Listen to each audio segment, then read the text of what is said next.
Watch this.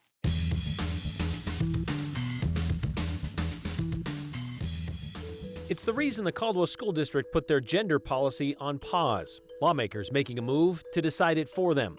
Idaho's bathroom bill gets a hearing at the State House. There's a lot to know about what could end up costing the state hundreds of millions of dollars. We answer your questions about Idaho's Education Savings Account bill. We're supposed to learn from the past so we don't make the same mistakes in the future. Tough to learn about something if we pretend it didn't exist or make it not exist anymore. The final chapter of a controversial stained glass window. It is full throttle down at the state legislature, finding an extra gear for the number of big ticket items being talked about down at the State House. So let's not waste any time. Try to keep up. Let's get right over to Joe Paris. Yes. Joe, sounds like some big conversations going on today, especially when it comes to voting. Yes, lawmakers on the House State Affairs Committee discussed this morning making a change to how absentee voting works in the state of Idaho.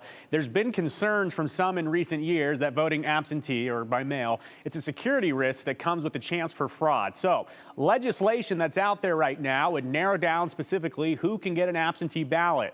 The proposed law would only allow a few situations to get an absentee ballot, and that includes if you're on active duty in the military, if you have an illness, disability, or you're hospitalized, people that need to work or attend a university, or a person that's out of the country on a religious mission. They also did carve out a part for winter birds, that's Idahoans that move away from the gem state to find a warmer area. So here's what the bill sponsors have to say about this idea to narrow down absentees. What it comes down to, folks, let's be honest about this. It's convenience. People are using absentee ballots for convenience. That's what I'm hearing. So we have to ask ourselves, how important is it that we vote? How important is it that we preserve this republic? Those that are protesting against this are saying it's too inconvenient for them to come out and vote for some reason or other. They have to drive a great distance or something along those lines. Well, I would suggest that they buy groceries. And I would suggest that they do other kinds of shopping, and then they go out when necessary. And if we don't get hold of this now, the push is to make Idaho a completely mail-in state. And that's what they've done in Washington and Oregon. And I think the consequences of that would be horrible for Idaho. Civic duty, that's what voting is. It's our ability to get up in the morning or plan our day around voting. And I think what it's become is a convenience. And more of a convenience. And I believe in convenience, but also this is voting. So there was extended public testimony in committee. Many people testified against this idea that you just heard, and those people include Secretary of State Phil McGrain. McGrain detailed his opposition to the committee. I don't believe that the security of our elections and the accessibility of our elections need to conflict with one another. We can have accessibility and security simultaneously. And I believe we do have that here in the state of Idaho, including with access to absentee voting. It's an important tool for voters to be able to get to the polls and vote. There are numerous situations, not just the situations outlined in this legislation, for reasons why someone may need to vote absentee. A perfect example that we see frequently is legislative service. Many of you live in other parts of the state, and we have an election coming up and may choose to vote by absentee just so you can participate in a local school bond or levy election. And I think that's important. The geography of our state contributes to the use of absentee ballots. As the chairman knows, because he's worked with us, there are some precincts that only vote by absentee because they're so rural and so distant in terms of geography that there's no way to put a reasonable polling location in place. So that bill did pass committee. It now heads to the full House, and it would be a major change if this does become law, so we're going to track that for you.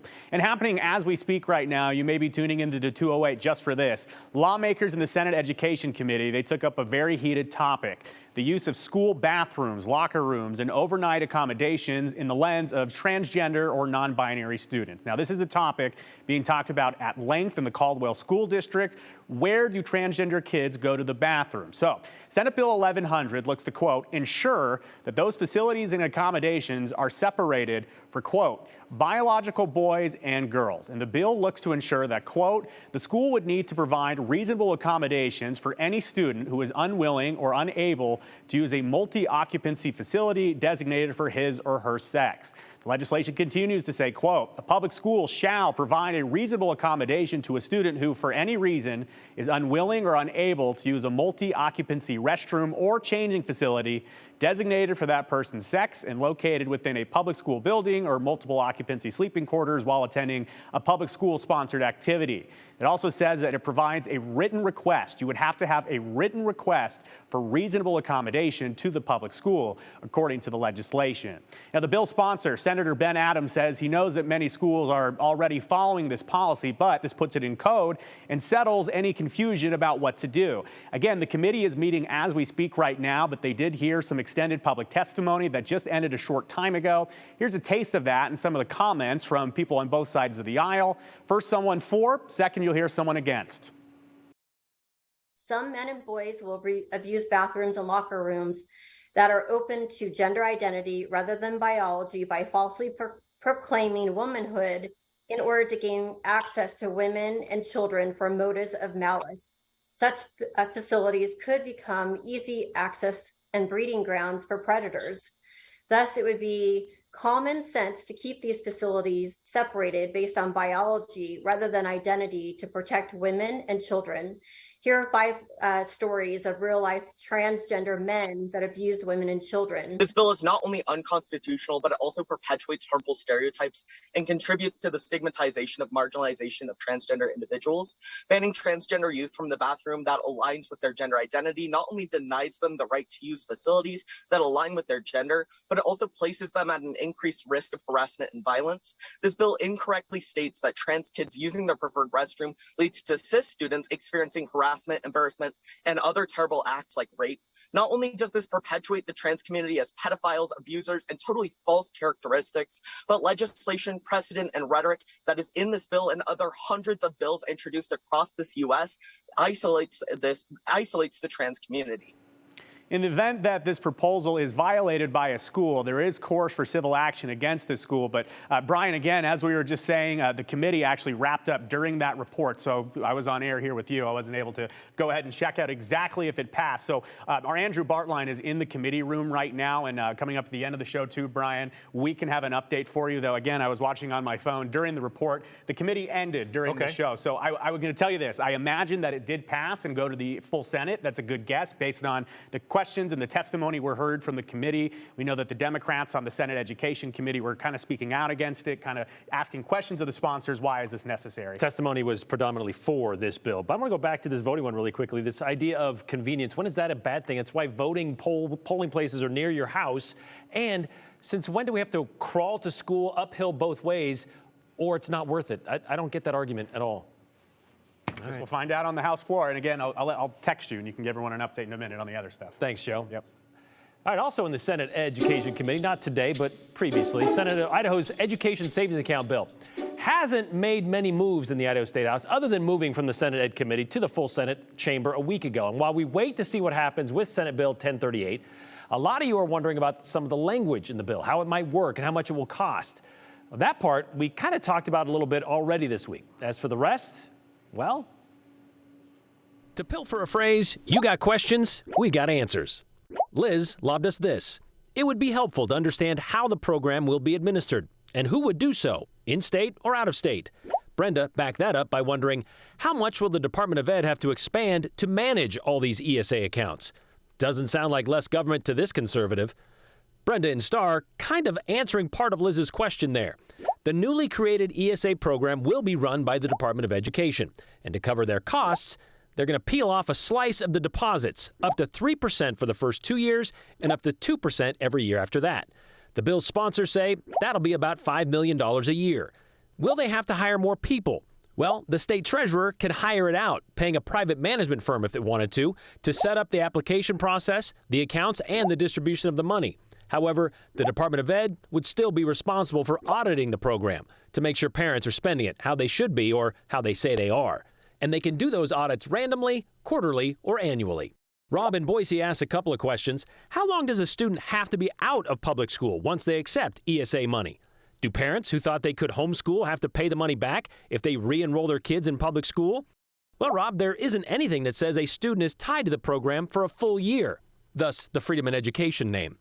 But let's say they move, or they graduate, or they don't like that new private school after a semester and return to public school. The accounts will be funded quarterly, so they could just stop the transfers. But if there's money left in the ESA account, it will sit there for 3 years. At that point, the parent will be asked, hey, you still want to use this? If they do, they have 60 days to renew the application. If they don't, that money goes back to the state. After hearing what the Mountain States Policy Center's Chris Cargill said about the expected cost of the Idaho program after the first year, this group is estimating 60,000 students would take advantage of the program in Idaho.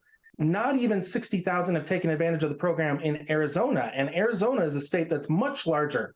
Carol gave us a homework assignment, calling Cargill's take as twisted truth when it comes to facts and figures.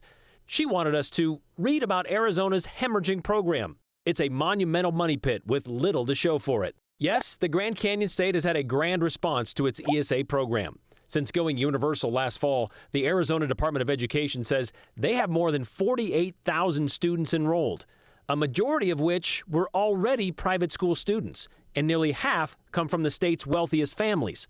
As for that hemorrhaging part, for the first quarter of this school year, the state has spent more than $300 million on their ESA program, nearly double what it spent all of last year.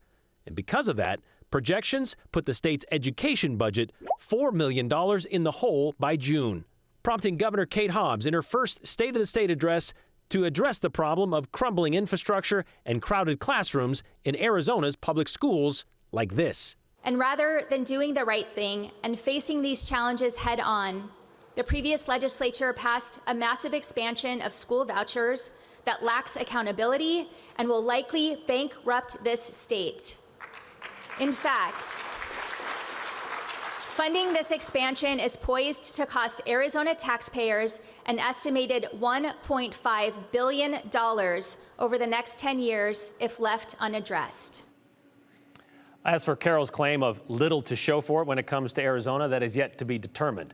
Arizona's ESA program puts 90% of its per-student public school allocation into a savings account, which is about $7,000 per student. And like Idaho's, which Idaho's is based on Arizona's, there's very little oversight with it. There are still many other questions out there when it comes to ESAs, which we can hope will be answered when Senate Bill 1038 makes an appearance on the Senate floor.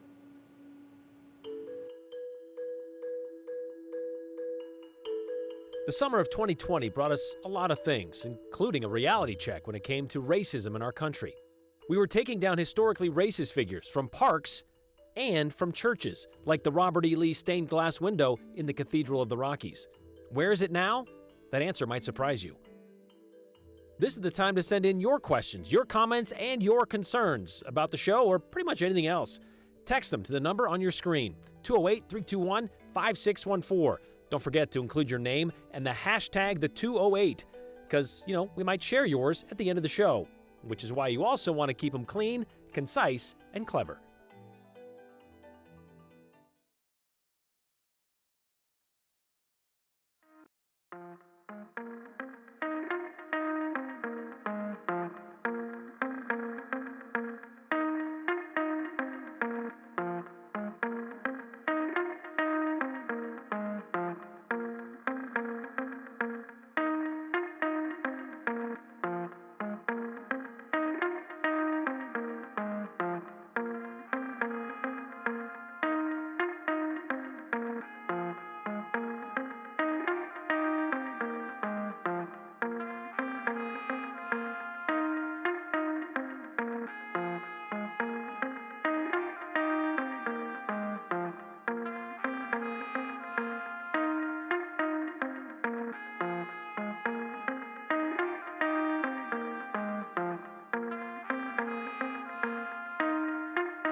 There are a couple of loose threads that connect Idaho to America's Civil War. President Lincoln made us a territory in the middle of it. There are a few places that carry some Southern charm in their name, like Dixie, Atlanta, Leesburg, named after Robert E. Lee, the general which led the Confederacy in some of the wars, the bloodiest battles in the war, but not necessarily a name or image you'd want associated with, I don't know, say a church, but it was for a while at the Cathedral of the Rockies. A fact that became public when one of their stained glass windows made it to social media in the middle of some social and racial reckoning for our country. So the church took it down in 2020. Joe Paris takes us back to the summer of 2020 in today's 208 Redial.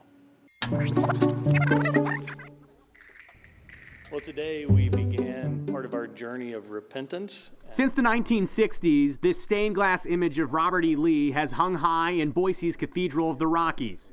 The church says it was originally installed because of the strong Southern influence in Boise.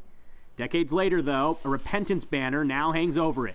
In the last few years, we have been changing the way we think about race. What is our responsibility? What are we doing to make a better world? Reverend Dwayne Anders is lead pastor at Cathedral of the Rockies. He admits taking down the offensive image is overdue. An action like this for some will always be too quick, and for others will always be too late. We would confess we are too late to the conversation.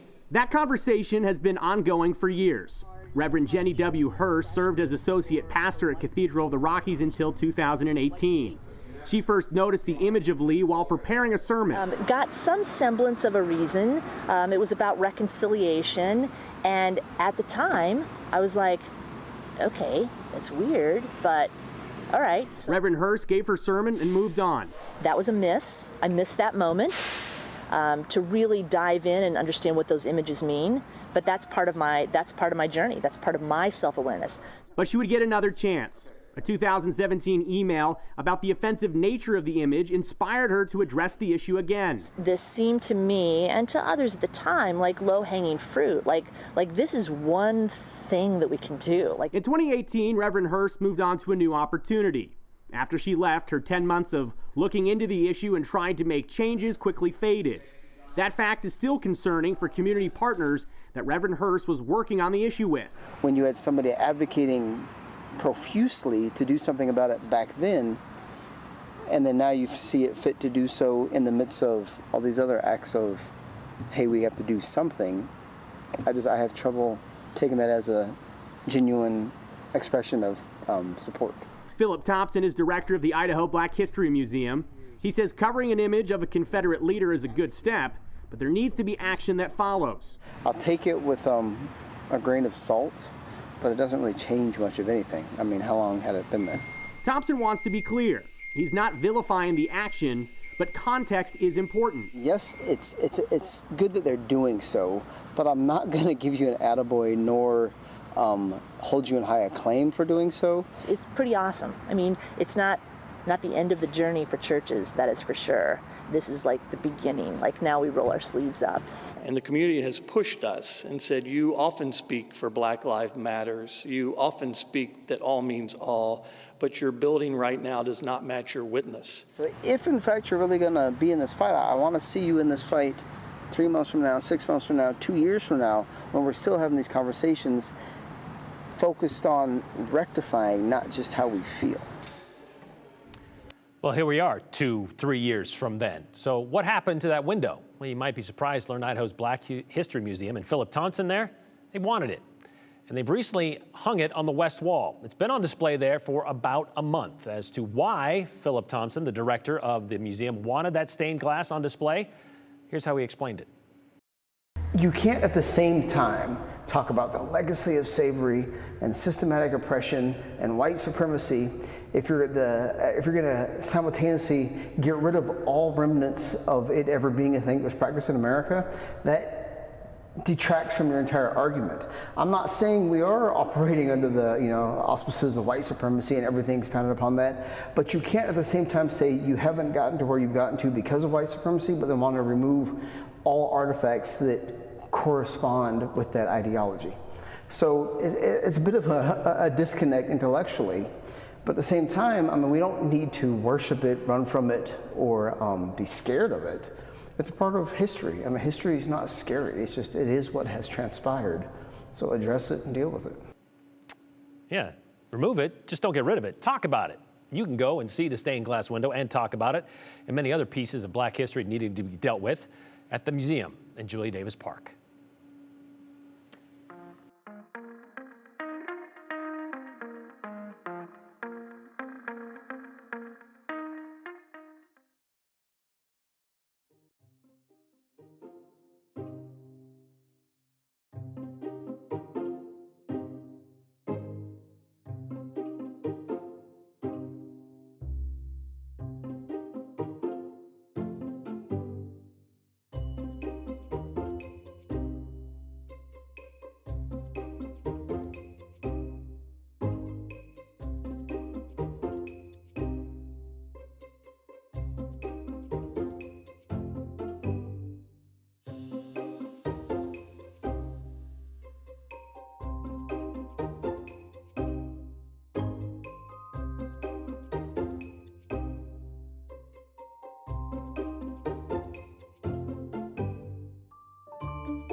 All right, remember the Jetsons? You know, things flying around the sky, George taking his family all over the place. 1962 is when that cartoon aired. It was set in 2062, which is when I guess we're supposed to be having flying cars, right?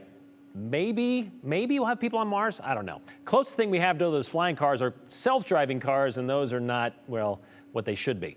Electric cars, though, they've carved a path in the automotive industry. Places like Norway are even trying out wireless charging roads. That's interesting. So maybe electric is our Jetsons' future, at least our close future. But is it actually more cost efficient, the electric cars, than gasoline? Last week, we got a question from Lois in Nampa who asked that question. Is there a study on miles per gallon charge for electric cars, the cost per charge, that kind of stuff? And well, yes, Lois, there is. A lot of studies on them, as a matter of fact, on mile per gallon versus charge for electric cars. The USPA, the U.S. Environmental Protection, the EPA, excuse me, and the Department of Energy, others have also done these studies.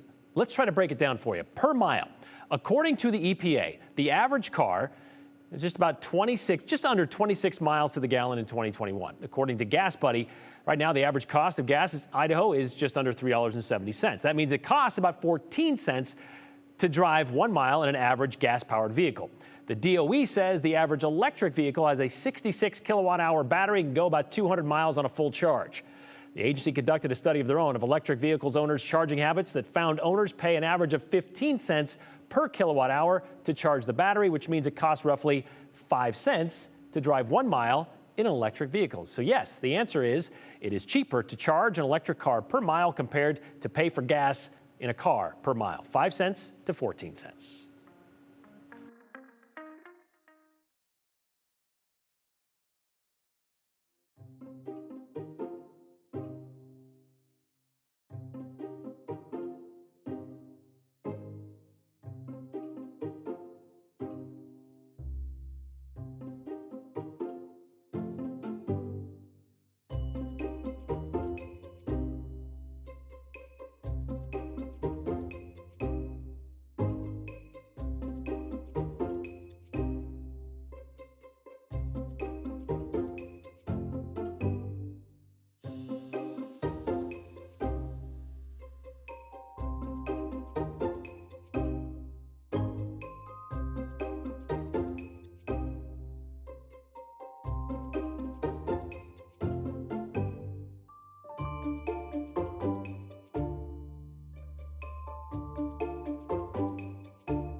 All right, let's get to your comments that you sent in during today's show. We got a lot to get through. Whether our legislators like it or not, we have LGBTQ plus students in our schools, and they deserve a safe, inclusive public education. If only they'd focus on solutions to teen suicide, teacher retention, and recruitment rather than marginalizing our vulnerable students, says Maggie.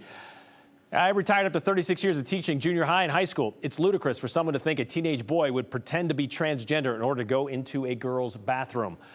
Curtailing mail-in voting is another example of trying to fix something that isn't broken and will disenfranchise thousands of Idaho seniors in assisted living situations, says Sharon Kay in Boise. That's a good point. Don't know if that was considered. Yet again, our legislators are creating a problem to fix that doesn't exist. Mail-in ballots are secure and reasonable option for a lot of people. If these legislators want every Idahoan to go to the polls in person, then make it a darn holiday. Good idea. Snowbirds won't be able to fly south anymore after these new taxes kick in that are needed to pay for the ESA. So I guess we don't have to worry about absentee ballots if that were the case, right, Ed? I guess that's his point entirely. So lots going on at the State House. And yes, what about this one? Simple question from Susan, I believe. What about property taxes? They're out there. We'll find out about them. See you tomorrow.